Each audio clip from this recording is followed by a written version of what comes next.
법원이 시범 운영하는 스마트워크, 즉 원격 근무일을 주 1일에서 2일로 늘렸습니다. 수도권에 사는 지방 판사들이 적극 활용하고 있는데 재판의 서비스질 저하로 이어지고 있습니다. 삼성 광주 공장의 냉장고 생산 물량 일부가 멕시코로 이전됩니다. 국정감사에 나온 한 협력업체는 공장 문을 닫을 수밖에 없다며 분통을 터뜨렸습니다. 기아 타이거즈가 한국 시리즈 1, 2차전을 싹쓸이하며 우승에 한 발짝 더 다가갔습니다. 내일부터 이틀간 대구에서 열리는 3, 4차전에서도 승리해 우승컵을 들어올리겠다는 각오입니다.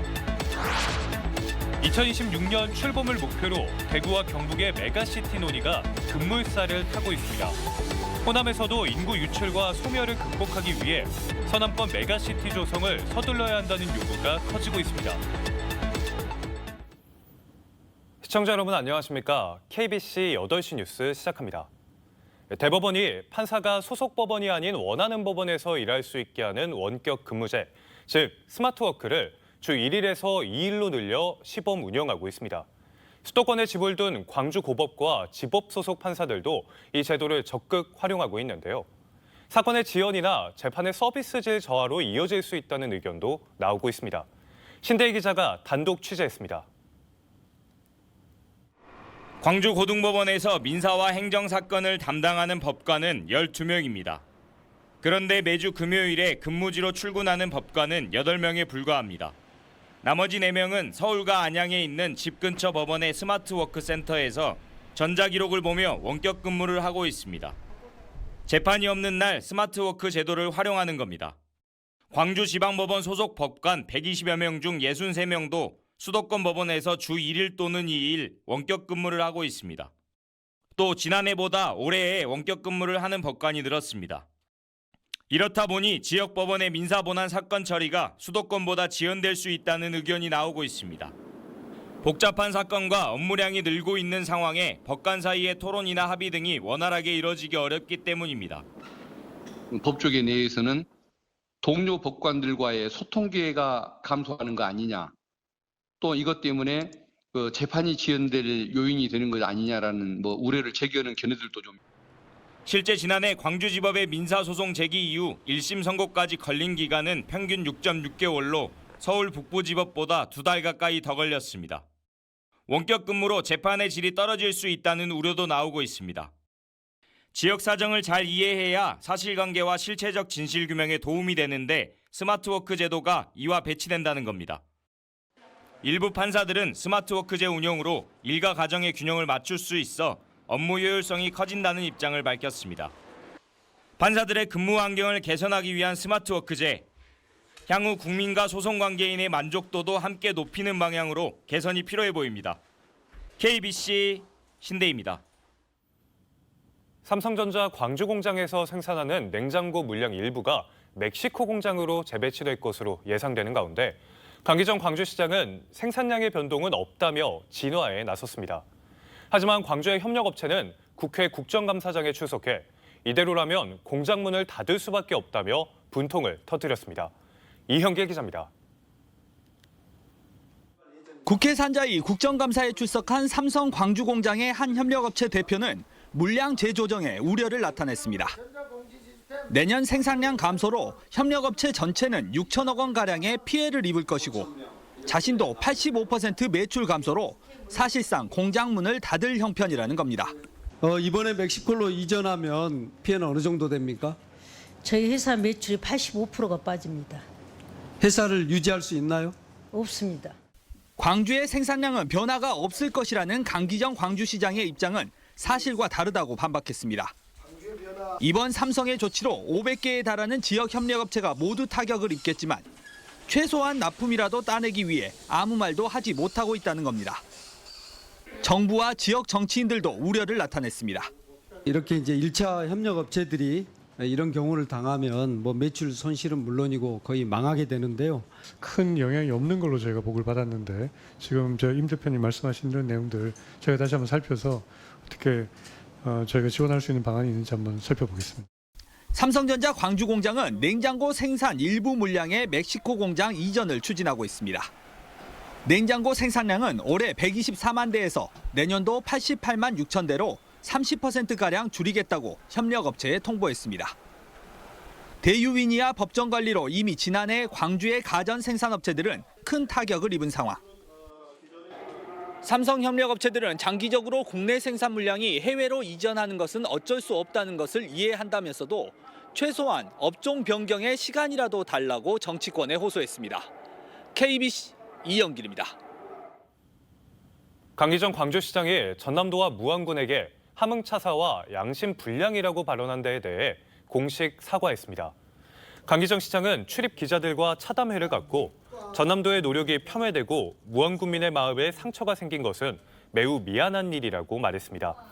이에 대해 김영록 전남지사는 무안군민의 응어리를 다소나마 풀어줄 것으로 기대한다며 광주시와 함께 적극적으로 협력하겠다고 사과를 받아들였습니다.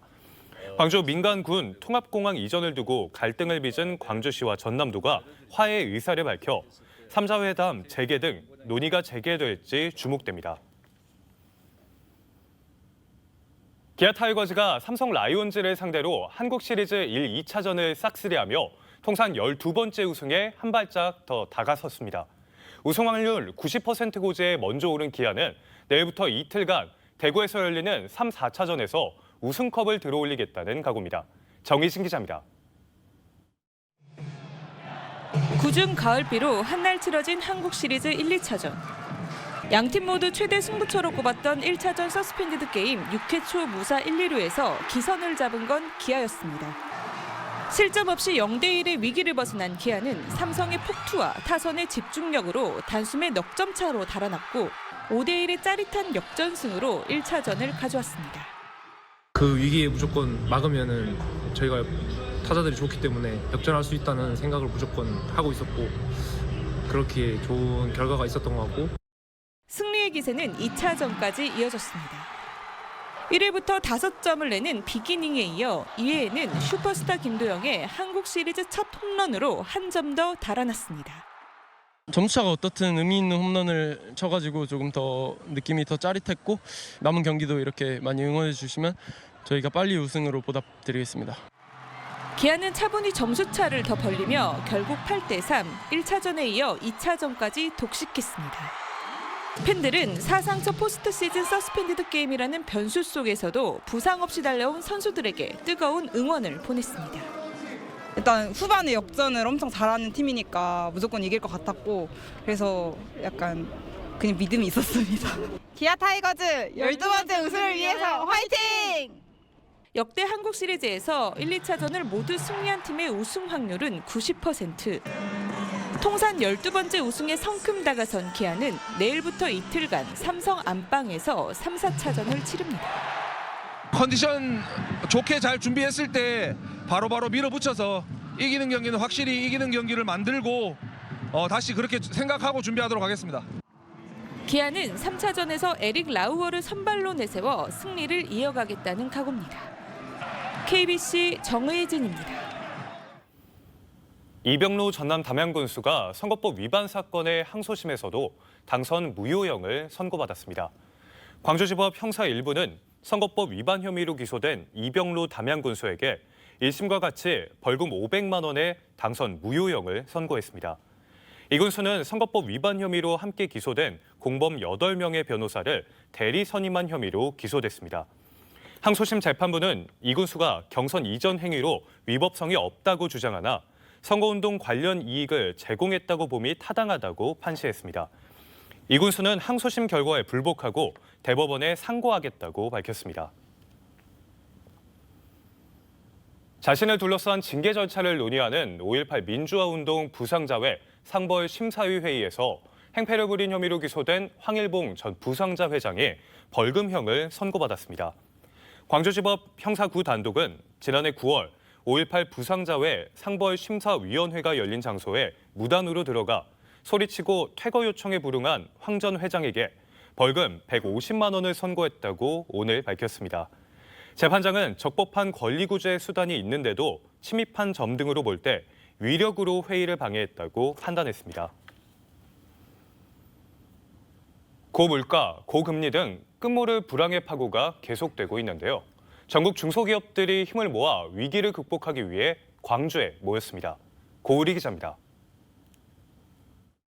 AI가 사업장에서 발생할 수 있는 위험 요소를 예측해 사용자에게 알려주는 프로그램입니다. 올해 초 광주에 있는 안전 플랫폼 개발 기업과 디지털 콘텐츠 제작 기업이 힘을 합쳐 만들었습니다.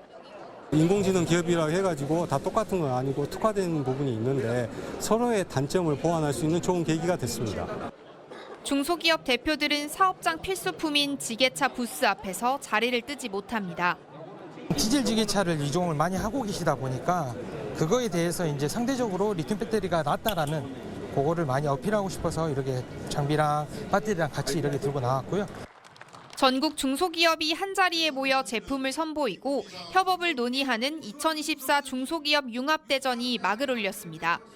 각자가 가진 기술과 자원을 공유해 중소기업 스스로 위기를 극복해보자는 취지입니다. 저희는 이제 가상 공간을 활용해서 이제 누구보다 좀 손쉽게 이렇게 프로그램을 만들고 있는데요. 저희가 이제 게임 엔진 기반으로 이게 게임의 이해도가 조금만 있으셔도 한켠에서는 지역 강소기업에 취업하길 원하는 구직자들을 상대로 현장 면접도 진행됐습니다. 아무래도 구직자 같은 경우는 이제 이렇게 직접 바로 면접 볼 수 있는 기회가 적다 보니까 이런 자리가 많이 생겼으면 좋겠다는 바람입니다. 중소기업 교류회장인 중소기업 융합대전은 김대중 컨벤션 센터에서 오는 26일까지 이어집니다. KBC 고울입니다. 올해 유해 화학물질 누출 사고를 3차례나 낸 여수산단 세아 MNS가 환경 영향조사를 받지 않은 것으로 드러났습니다. 더불어민주당 이용우 의원이 환경부로부터 제출받은 자료에 따르면 환경부는 세아 MNS가 지난 6월과 7월 3차례나 이산화황가스를 누출해 2,000명이 대피하고 10명이 병원으로 이송됐는데도 사고 영향, 건강조사를 한 번도 하지 않았습니다. 고용노동부는 지난 7월 세아 MNS에 대한 특별감독을 통해 안전조치 불이행 등 12건의 사법 처리와 과태료를 부과했습니다. 2016년 출범을 목표로 대구와 경북의 메가시티 논의가 급물살을 타고 있습니다. 호남에서도 인구 유출과 소멸을 극복하기 위해 서남권 메가시티를 추진하자는 목소리가 점차 커지고 있는데요. 안도걸 의원이 국정감사에서 서남권 광역 경제권을 조성해 SOC 확충, 미래산업과 연구개발 인재 육성에 나서야 한다고 주장했습니다. 이상환 기자입니다. 지난 20년 동안 호남을 떠난 20대 청년은 45만 명에 이르고 열악한 산업 기반으로 최근엔 인구 소멸 위기가 커지고 있습니다. 이 같은 호남의 현실을 타개하기 위해 광주와 전남, 전북을 아우르는 서남권 광역 경제권을 조성하자는 제안이 나왔습니다. 대구 경북이 있지 않습니까? 통합 이야기도 되고 있습니다. 서남권에 있어서도 저는 이 자생적 광역 경제권이 추진이 돼야 된다라고 좀 생각됩니다. 안도걸 의원은 수도권에 상응하는 자생적 광역 경제권 육성이 반드시 필요하다며 3가지 방법론도 제시했습니다. 서남권 거점 도시를 잇는 광주 전주 간 고속도로를 조성하고 KTX 고속준철도 건설해야 한다고 강조했습니다. 또 지역 특성에 맞는 미래혁신 산업을 육성하고 연구개발 인력 유치를 위해 다양한 지원이 뒷받침돼야 한다고 주장했습니다. 부상 임대 주택을 제공한다든지 소득세를 몇 년간 전액 감면한다 등지하는 파격적인 인센티브가 필요하다고 생각됩니다. 최근 대구 경북의 메가시티 논의가 급물살을 타면서 광주와 전남북을 아우르는 서남권 광역 경제권 조성도 속도가 붙을지 주목됩니다. KBC 이상환입니다. 전남 22개 시군 자치단체장들이 인구 소멸 극복과 국가 균형 발전을 위해 전남특별자치도 특별법 제정을 촉구했습니다. 전남시장 군수협의회는 구례에서 정례회를 열고 전남특별자치도 설립을 통해 인구 소멸 위기를 극복하고 지역 발전에 새로운 전기를 마련해야 한다는 데 뜻을 모았습니다. 협의회는 전남특별자치도 특별법 제정 촉구 등 정례회 안건을 중앙정부와 전라남도에 전달할 예정입니다.